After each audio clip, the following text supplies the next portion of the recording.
Next up in the bantamweight division, we have Elijah Smith coming in at minus 205, going up against Su Young Yu, who comes in at plus 175.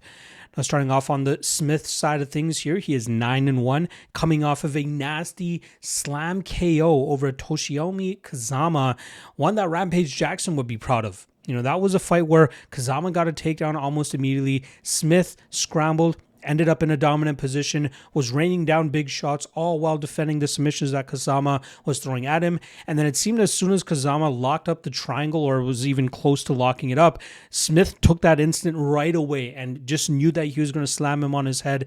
That's exactly what he ended up doing, and he put Kazama out cold. It was a very impressive feat from Smith. You know, I was obviously very impressed with the slam, but I was more impressed with his scrambling ability, especially against a guy who's as much of a BJJ wizard as Kazama is. And that continues to move the 23-year-old forward, furthering that one loss that he has from, I believe, his third or fourth pro fight where he went up against Tracy Cortez's brother under the Fury FC banner, Reyes Cortez. And that was a fight where, you know, the game planning of Cortez, the leg kicks, mixing in some of the takedowns, it was tough for Smith to really get a hold on, but he learned a lot from that. He's been streaking ever since, obviously got through the Contender series and made it to the UFC now. 2-0.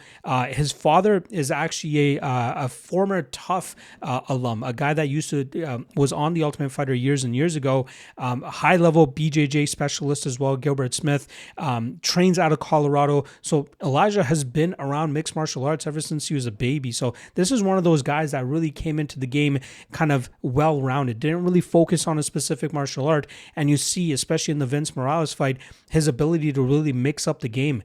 I think at his best, he's a slick striker with stinging power, good combinations, and great footwork. But you could also see him in the grappling realm be very dominant there if that's what he needs. And I think that's what he's going to have to rely on, that well-roundedness, to be successful moving on in his career.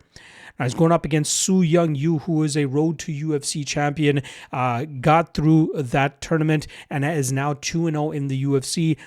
Picked up a win over AJ Cunningham, a fight I felt he should have been able to finish, but it seemed like he wanted to flex his striking muscles a little bit more than he should have, hence why that fight went into deeper water. We saw him go to his grappling bag in that third round and he was able to dominate, but it seemed like he expended too much energy in the striking game, hence why he couldn't get Cunningham out of there. Then he followed that up with a hard-fought battle over Long Xiao. Very fun fight, very close fight. I felt like one that came down to, I believe, one of the first two rounds, if I remember correctly. I thought Zhao won the last round. Again, very close fight.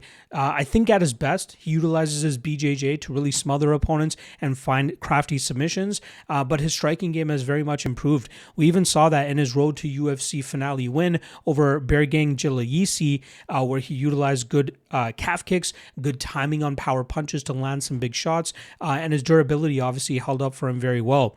But again, I think he is most effective when he can get to his grappling and really command the top position with his smothering control and his slick jiu-jitsu game and some good submissions there as well. Now he's going up against Elijah Smith. This is a fun fight. You know, this is one that really will show us whether Smith is on that proper trajectory because of the experience disadvantage he's going to be at here. Su Young Yu has been doing this game a lot longer than Elijah Smith. He has almost 10 more fights than him as well. He's fought pretty much all over the world, but I think that this is one that Smith is more than ready for. I think we'll see him utilize his grappling defense successively. I think that will keep this fight in the striking game, and I think he'll expect those leg kicks from Yu. He'll be able to check them or at least counter them and make you pay for those leg kicks as well. I think Smith is the faster, stronger fighter. I think he'll be able to land his combinations and really hurt you throughout this matchup. And I think once we hit the scorecards, I think we'll see the more damaging fighter, Elijah Smith, end up getting his hand raised here. And I think it comes by decision.